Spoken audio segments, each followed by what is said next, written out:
Picture this moment with me. A fancy restaurant in Manhattan. Crystal chandeliers throwing light across marble floors. And there's Maya, standing perfectly still, a water pitcher in her trembling hand. On the sleeve of the most powerful man in the room sits a single drop of water. Just one tiny drop.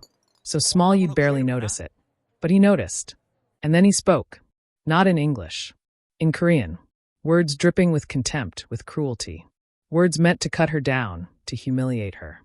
Words he thought she'd never understand because to him, she was just a waitress. Just part of the furniture. Invisible. Look at this clumsy girl, he said to his companions in rapid Korean, laughing. She probably has the intelligence of a child. All she's good for is standing there looking pretty. Completely useless. His executives laughed along. They always did. But here's what none of them knew. Here's the secret that was about to change everything. Maya understood every single word. And what happened next? Well, stay with me, because this story will remind you that the quietest people in the room are often the most powerful. That your worth has nothing to do with your job title. And that sometimes one perfect moment of courage can change your entire life. Let me take you back to the beginning, to understand how Maya got to that moment. Because her story, well, it might just be your story too. You know that feeling when people look right through you? When you're standing there, right in front of them, but they don't really see you. That was Maya Rodriguez's entire world. Every single morning, Maya would wake up in her tiny Brooklyn apartment. And I mean tiny. The kind of place where you can hear your neighbors' conversations through the walls. Where the heating never quite works right, even in the middle of winter. Where you have to choose between turning on the heat or buying groceries that week. She'd stand in front of her small mirror, tired eyes staring back at her, and she'd tie her auburn hair into a neat bun. She'd put on that crisp black uniform. And then she'd begin the journey. 2 subway trains. 1 hour of commuting. All to get to the Sterling House in Manhattan. The Sterling House. Oh, it was beautiful. The kind of restaurant where celebrities ate. Where business deals worth millions were made over wine that cost more than Maya's monthly rent. Where every plate that came out of the kitchen looked like art. But for Maya, it wasn't beautiful. It was just work. Hard, exhausting, soul-crushing work. She was 24 years old, and she was surviving. Just barely surviving. But here's what nobody at that restaurant knew. Here's what the wealthy customers never bothered to find out, because why would they? She was just a waitress, right? Maya Rodriguez had a secret life. When she wasn't carrying plates and pouring wine, when she wasn't smiling politely while being treated like she was invisible, Maya was a student at Columbia University. Not just any student. She was studying languages. And not just 1 or 2 languages either. Maya could speak French like she'd grown up in Paris.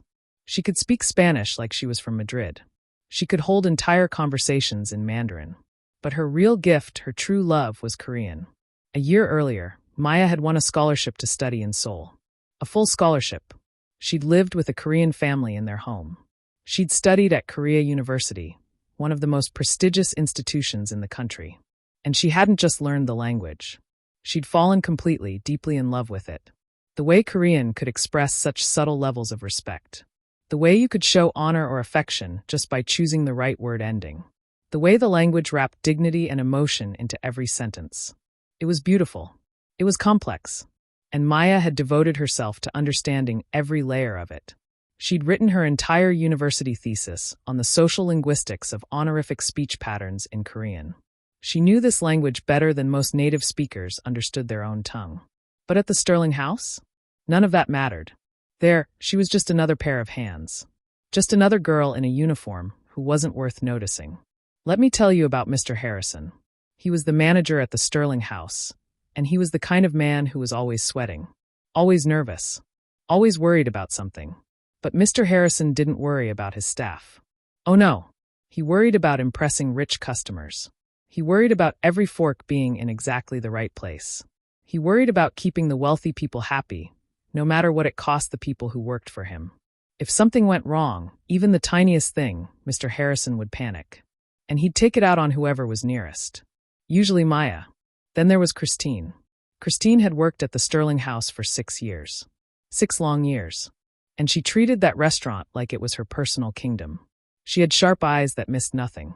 A smile that never quite reached those eyes. And from the moment Maya started working there, Christine saw her as a threat. Maya was younger, faster, The customers seemed to genuinely like her warmth, her kindness.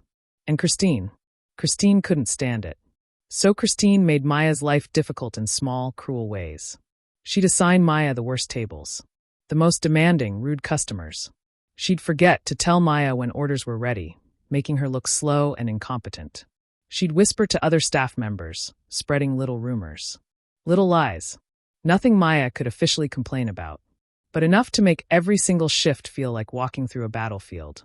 You might be wondering, why didn't Maya just quit? Why did she put up with it? The answer is simple and heartbreaking. She had no choice. That job at the Sterling house paid for her university fees. It paid for her rent in that cramped Brooklyn apartment. It paid for her food, for her textbooks, for every single thing she needed to survive. Maya was so close, so incredibly close to finishing her degree. Just a few more months and she'd have her diploma. Just a few more months and she could leave this life behind. She could start a real career. She could finally stop being invisible. She just had to hold on a little bit longer.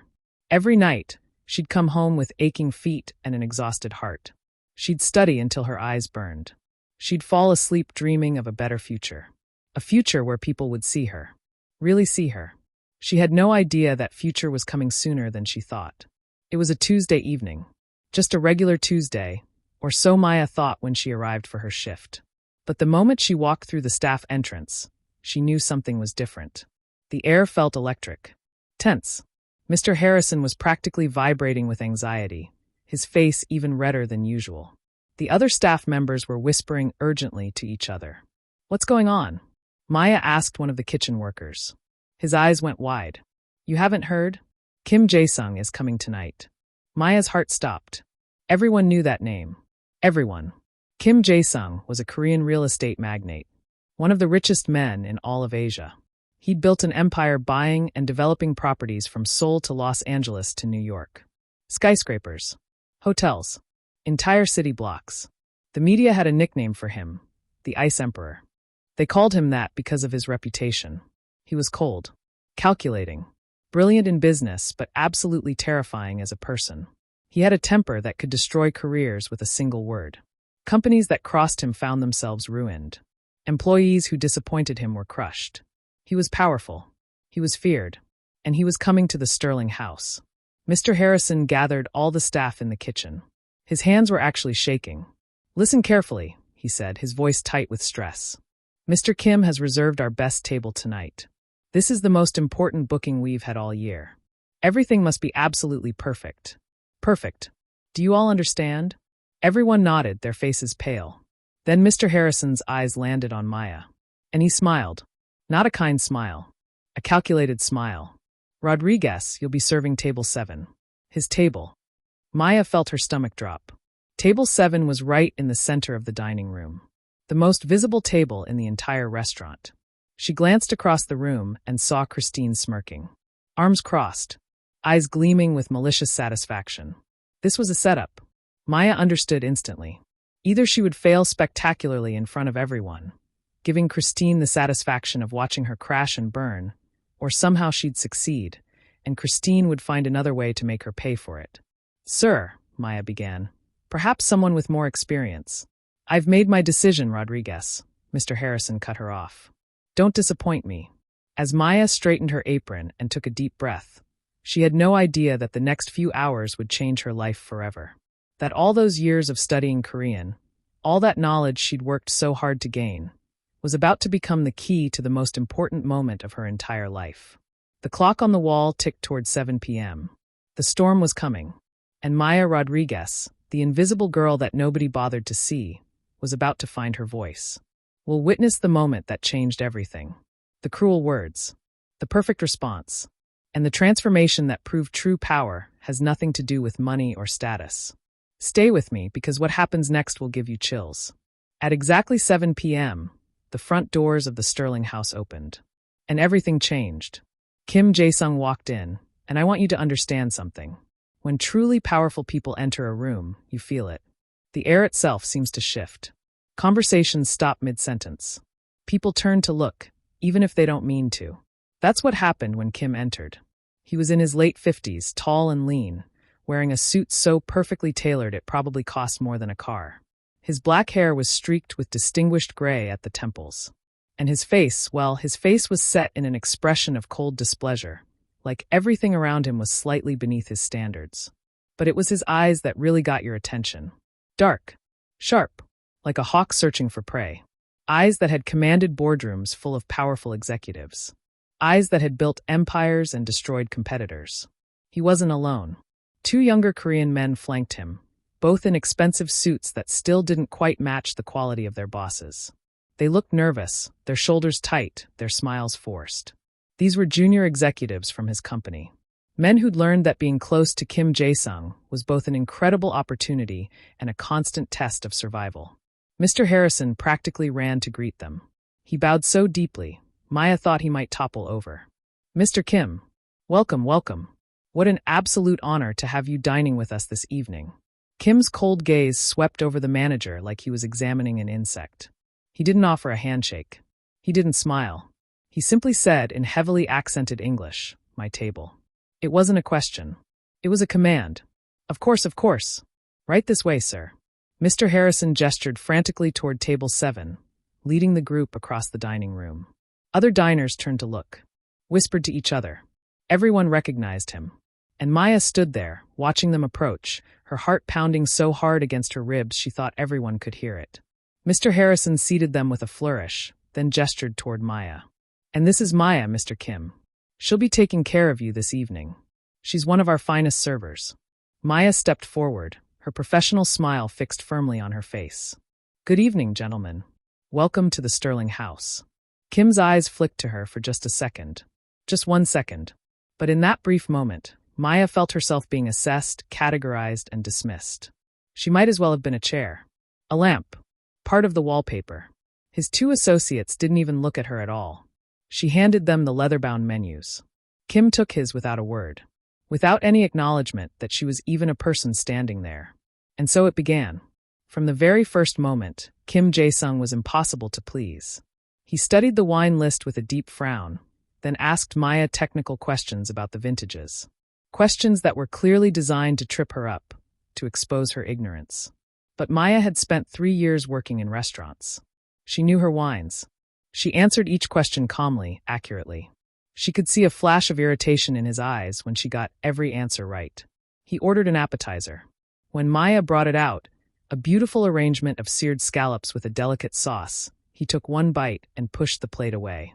"Overcooked," he said flatly. "Take it back." Maya didn't argue. "Of course, sir. I'll speak to the chef immediately." The second appetizer came out. This time he ate in silence, but his expression made it clear he wasn't impressed. His 2 associates, watching his every reaction like their lives depended on it, quickly agreed with everything he said. "Yes, not quite right," one murmured. "Could be better," said the other. As the evening went on, Kim found fault with everything. The lighting was too bright. The music was irritating. The table was too close to the door. Each complaint was delivered in that same cold, flat tone, never raising his voice, which somehow made it worse. Maya handled each issue with grace, apologizing sincerely, fixing what could be fixed, enduring what couldn't be. Across the dining room, Christine was watching with barely concealed glee. Every time Maya had to return to the kitchen with a complaint, Christine would smirk and whisper to the other servers. Maya could feel the weight of everyone's eyes on her, judging, waiting for her to fail. The main courses arrived. Maya carried them carefully to the table, her movements practiced and precise. 3 plates of the restaurant's signature dish.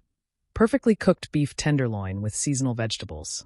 She moved to place the first plate in front of Kim. And then it happened. At that exact moment, one of the executives gestured dramatically while speaking, trying to agree enthusiastically with something his boss had said. His hand hit the edge of the table, just hard enough to make it shake. It was the tiniest movement, but it was enough. A single drop of water from the pitcher in Maya's hand fell through the air and landed on the sleeve of Kim Jae-sung's immaculate suit jacket. The world stopped. Kim froze, his fork halfway to his mouth. Slowly, so slowly, he lowered it back to the table. He stared down at the tiny dark spot on his sleeve. A spot so small most people wouldn't even notice it. But to him, it might as well have been a huge stain. "I am so sorry, sir," Maya said immediately, reaching for a clean napkin. "Please let me." Kim held up one hand, stopping her mid-sentence. He didn't look at her. He just stared at that tiny spot on his sleeve, his jaw tightening. Then, still not looking at Maya, believing she was just another ignorant American server who couldn't understand anything beyond her own language, Kim Jae-sung turned to his two associates. And he began speaking in rapid Korean. Listen carefully to what he said, because this is important. This is the moment everything hinged on. In Korean, smooth and casual, dripping with contempt, Kim said, "Look at this clumsy girl. They hire these people based on their looks and call it service. She probably has the intelligence of a child. All she's good for is standing there looking pretty. Completely useless." His two executives immediately laughed. Nervous, eager to please laughs. They were performing for their boss, showing him they agreed, that they were on his side. They looked at Maya with pity and disdain, comfortable in their secret language, confident that she had no idea what had just been said about her. But they were wrong. So completely, catastrophically wrong. Maya understood every single word. Every hateful syllable landed in her mind with perfect, crystal clarity. The formal Korean structure. The specific words he'd chosen to demean her. The casual cruelty of a powerful man who thought himself untouchable. She understood not just the words, but the deep disrespect behind them. The way he'd reduced her to nothing more than a decoration. An object without thoughts or feelings. For a long moment, Maya just stood there, the water pitcher still in her hand. To everyone watching, Mr. Harrison hovering nearby, Christine watching from across the room, the other diners trying not to stare. It just looked like a waitress standing quietly by while customers spoke in a foreign language. But inside Maya, something was breaking. Or maybe something was finally breaking free. She thought about every time someone had looked through her like she wasn't there. Every condescending comment from Christine. Every moment she'd had to smile and nod while being treated as less than human. Every shift where her aching feet and tired mind were just the price she paid to chase her dreams. She thought about the years she'd spent in Seoul, living with the Park family, who'd welcomed her like a daughter. Learning not just the language, but the culture, the respect, the deep appreciation for courtesy and dignity that was woven into every interaction. She'd fallen in love with Korea, with its beauty and depth, with the way people could show such profound respect through their choice of words. And here was this man, using her beloved language as a weapon, turning it into something ugly. The professional smile faded from Maya's face. Her spine straightened. It was a subtle shift, but it changed everything about her posture. She was no longer a differential server. She was a woman who'd had enough. She carefully placed the water pitcher on the side table. The two executives were still chuckling, enjoying their boss's joke. Kim was examining his sleeve with theatrical disgust, playing up the moment. Then Maya spoke, and she spoke in perfect, flawless Korean. Her accent was Seoul standard, the kind you'd hear from a university professor or a news broadcaster. Every word was precisely chosen, grammatically perfect, delivered with a calm, steady confidence that cut through the room like a bell. In English, what she said was this: "Sir, your assumption that my profession reflects my intelligence is as flawed as your understanding of basic human respect. Perhaps someone of your business success should have learned by now that wisdom and worth are not determined by the job someone does, but by the character they show. Clearly, that is a lesson you have failed to learn." She paused, letting the words sink in, letting them understand that she'd heard everything, understood everything. Then she continued, "And this part was beautiful. And if we are discussing competence, I should point out that you used the wrong honorific level when addressing your colleagues earlier. For business associates of equal standing, the respectful form would be more appropriate. But then, perhaps accuracy is less important to you than the sound of your own voice."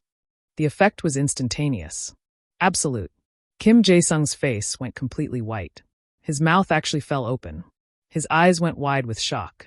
For the first time all evening, maybe for the first time in years, he was speechless.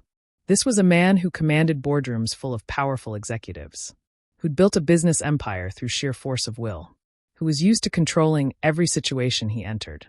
And a waitress had just intellectually dismantled him in his own language.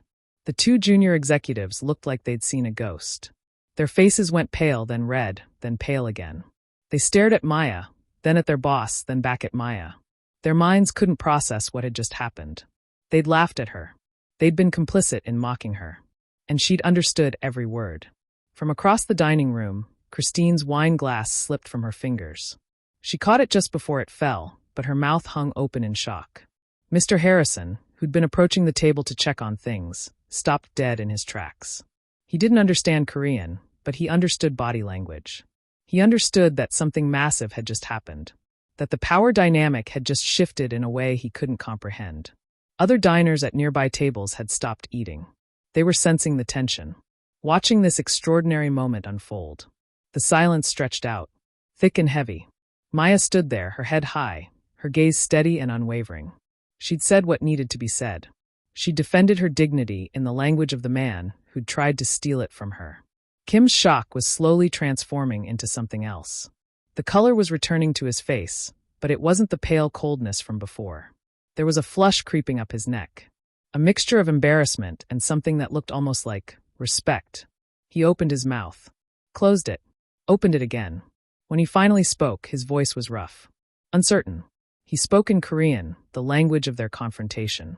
"Who are you?" he asked. It was the same question in any language. But this time, it wasn't dismissive. It was genuine. He was truly asking, "Who is this person who just shattered my assumptions about the world?" Maya met Kim Jae-sung's gaze without flinching. She responded in the same flawless Korean, her voice calm and measured. "My name is Maya Rodriguez. I am your server this evening." The simplicity of her answer was powerful. She wasn't apologizing. She wasn't backing down. She was stating a fact, claiming her identity, refusing to let him define her by his expectations. Kim leaned back in his chair, studying her with completely new eyes. The arrogance was gone, replaced by intense curiosity. "That is not what I asked," he said, still in Korean. "Where did you learn to speak like this?" Maya took a quiet breath before answering. "I spent a year in Seoul on a full academic scholarship. I studied at Korea University. I lived with a host family in Siademan. My research focused on the social linguistics of honorific speech patterns in modern Korean society." She watched his face as she spoke. Korea University was one of the country's most prestigious institutions. The detail about honorifics was pointed. She was reminding him that she'd noticed his mistake, that she wasn't just fluent, she was educated in the deep structures of his language. Kim's expression shifted again. There was something in his eyes now that looked almost like pain. Shame, perhaps, or the uncomfortable recognition of his own cruelty being reflected back at him. One of his executives, the younger one, cleared his throat, tried to smooth things over, speaking in Korean. "Sir, perhaps we should just continue with the—" "Be quiet," Kim snapped, cutting him off. Then he said something that made the young man's face go red with humiliation. "You laugh like a fool at my jokes. You are just as guilty of disrespect as I am. Perhaps more, because you should have known better." The executive shrank back in his seat, thoroughly chastised. The other associate stared down at his plate, clearly wishing he could disappear. Mr. Harrison, unable to stand the confusion any longer, hurried over. "Is everything all right, Miss Rodriguez? If there's a problem—" "Everything is fine, Mr. Harrison," Maya said quietly, switching back to English. "We were just discussing the menu." But Harrison could see it wasn't fine. The whole atmosphere had changed. He looked between Maya and Kim, completely lost. "Perhaps I should assign another server." "No," Kim said sharply in English, his accent heavy. "She stays." Harrison backed away, confused and frightened, leaving them in their strange standoff. Kim continued to study Maya. She could see his mind working, calculating. He was a businessman above all else. He recognized value when he saw it, even when it came in an unexpected package. He gestured to the empty chair at the table. "Sit down," he said in English. Maya shook her head. "I'm working, sir." "I can't. I am making it a business meeting," he interrupted. "Sit. Please."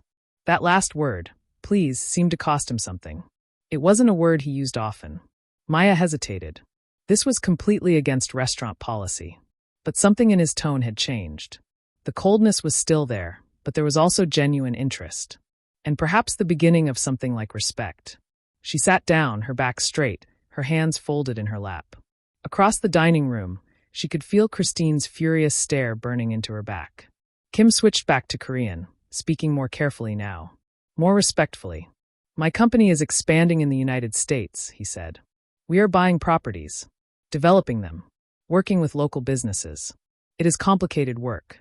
Cultural differences cause problems. Misunderstandings cost money and time." He paused, choosing his words. "I have translators. Many translators. But they translate words only. They do not translate meaning. They do not understand the space between what people say and what they actually mean. Maya listened, beginning to understand where this was going. I need someone who can do more than translate, Kim continued. Someone who understands culture deeply. Someone who can tell me when an American business partner says, "That's interesting," but really means absolutely not. Someone who can help my Korean team understand why their direct communication style offends Americans. Someone who can bridge the gap. He looked directly at her. Someone like you. Then he switched to English, perhaps to make sure there was no misunderstanding. I am offering you a position with my company. You would work with my international development team. 6 months in New York, then 6 months in Seoul. The salary would be $85,000 per year, plus housing assistance. Maya felt the air leave her lungs. $85,000. That was more money than she'd ever imagined earning, especially straight out of university. It was freedom from debt, from struggling, from counting every penny. It was the kind of opportunity people dreamed about. But it was being offered by the man who, just minutes ago, had called her useless and stupid. Why? She asked simply in Korean. Why would you offer this to me after what you said? For the first time, Kim looked uncomfortable. He glanced down at his hands, then back at her. When he spoke, his voice was quieter. Less certain. Because you did something no one in my company does. You told me the truth. You showed me my mistake. Everyone who works for me is afraid. They tell me what I want to hear. They laugh at my jokes even when they are not funny. They never challenge me. He gestured to his 2 associates, who were staring at their plates. Look at them. They will go back to the office and tell everyone how brilliant I was tonight. They will never mention that I made a fool of myself. This is how empires fall, when no one tells the emperor he is wrong. He leaned forward slightly. You are not afraid of me. That is rare. That is valuable. More valuable than 100 yes men. Maya sat there in that expensive restaurant, her heart racing, her mind spinning with possibilities and doubts. $85,000. A real career. The chance to use everything she'd learned. Everything she'd worked so hard for. But at what cost? I need time to think about this, she said quietly in English. Kim nodded slowly. There was respect in that nod. He'd expected her to jump at the offer. The fact that she hadn't impressed him even more. He reached into his jacket pocket and pulled out a business card. Sleek and minimal. He wrote something on the back. Come to my office tomorrow morning at 9 a.m. This is the address. We will discuss the details. He paused, then added, And Miss Rodriguez? Do not be late. With that, he stood up. His 2 associates scrambled to their feet as well, eager to escape. Kim pulled out several large bills and placed them on the table. Far more than enough to cover the meal and a generous tip. He looked at Maya one last time. There might have been the ghost of a smile at the corner of his mouth. Then he was gone, striding out of the restaurant with his entourage trailing behind him. Maya sat there for a moment longer, the business card heavy in her hand. The dining room was completely silent. Every eye was on her. Mr. Harrison rushed over, his face purple with confusion and anger. Rodriguez, what on earth was that about? You sat at a customer's table. You. I quit, Maya said simply, standing up. The words came out before she'd even fully decided to say them. But once they were out, she knew they were right. I'm giving you my notice. Effective immediately. Harrison sputtered. You can't just. But Maya was already walking away, heading toward the staff room to collect her things. Behind her, she could hear Christine's voice. Sharp and venomous. She probably offered him something. That's what happened. That's the only way someone like her could. Maya didn't turn around. She didn't need to. Let Christine think what she wanted. None of it mattered anymore. That night, Maya barely slept.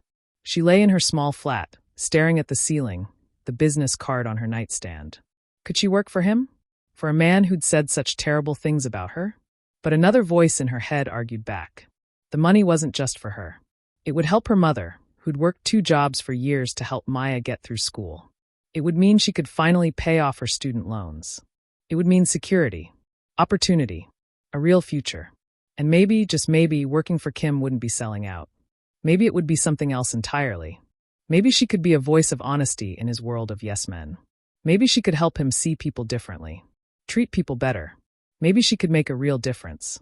As dawn broke over Brooklyn, Maya made her decision. The next morning, Maya stood in the lobby of Kim's Manhattan headquarters. a tower of steel and glass that seemed to touch the clouds. She was whisked up to the top floor in an elevator that moved so fast her ears popped. Kim's office was enormous. Floor-to-ceiling windows overlooking the city. He was standing by the window when she entered, his back to her. He didn't turn around immediately. "You came," he said in Korean. "I did," Maya replied in the same language. "But I have conditions." Now he turned, one eyebrow raised. "Conditions?"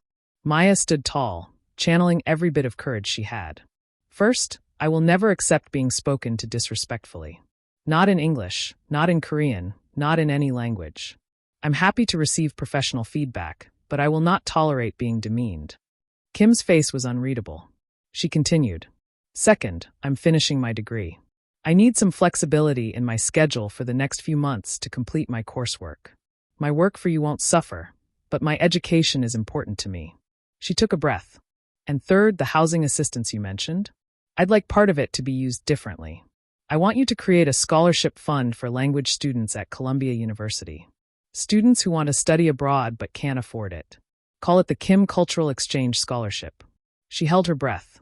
She'd asked for the impossible, demanding respect from a man known for his harshness, asking him to spend money on something that had no business value whatsoever. The silence stretched out painfully. Then, slowly, Kim Jae-sung began to smile. It was a real smile. Not the cold smirk from the night before, but something genuine. Warm. "Miss Rodriguez," he said in English, "you are even more formidable than I thought." He walked to his desk and pulled out a folder. "I accept your conditions. All of them. The scholarship is actually a good idea. Good publicity for the company." He pushed the folder toward her. "This is your contract. Read it carefully. Take it to a lawyer if you wish. If you're satisfied, sign it and start on Monday." Maya took the folder with shaking hands. She'd done it. She'd walked into the lion's den and not only survived but came out with exactly what she wanted. As she turned to leave, Kim spoke again. This time in careful, respectful Korean. "Miss Rodriguez, thank you for last night, for showing me what I had become. I needed that wake-up call." Maya looked back at him and saw something she hadn't expected to see. Humility. "We all need reminders sometimes," she said gently, "about what really matters, about treating people with dignity. Let me tell you how this story ends." 3 years later, Maya Rodriguez wasn't just surviving anymore. She was thriving. She'd helped Kim's company successfully expand across the United States, bridging cultural gaps and preventing countless misunderstandings. She'd earned the respect of everyone in the company, not because of her title, but because of her wisdom and her unwavering integrity. And the Kim Cultural Exchange Scholarship? It had sent 25 students abroad to study languages and cultures. 25 young people who, like Maya, had the passion and intelligence but not the money. 25 futures changed. As for Kim himself, he was still tough, still demanding, but he was different too. More thoughtful, more aware of how his words affected people. He'd learned that real strength isn't about making others feel small. It's about lifting people up. Maya's story reminds us of something powerful, something we all need to hear. Your worth is not defined by your job title, not by your uniform, not by what other people think of you. Your worth comes from who you are inside. Your knowledge, your dignity, your courage to speak truth even when it's frightening. Sometimes the people who seem the most powerful are actually the most fragile. And sometimes the people who seem powerless have a strength that can change everything. One moment of courage, one perfect response at exactly the right time can open doors you never imagined possible. Maya didn't just defend herself that night at the Sterling House. She changed the course of her entire life. She proved that true power doesn't come from money or status. It comes from knowing your own value and refusing to let anyone diminish it. And that's a lesson worth remembering, no matter what language you speak. If this story touched your heart, I want you to remember something. You are worthy of respect. Your dreams are valid. Your voice matters. Never, ever let anyone convince you otherwise. Thank you for staying with me through Maya's journey. If her story inspired you, share it with someone who needs to hear it. And remember, the quietest people in the room are often the most powerful. You never know what strength someone is hiding until the moment they decide to let it shine.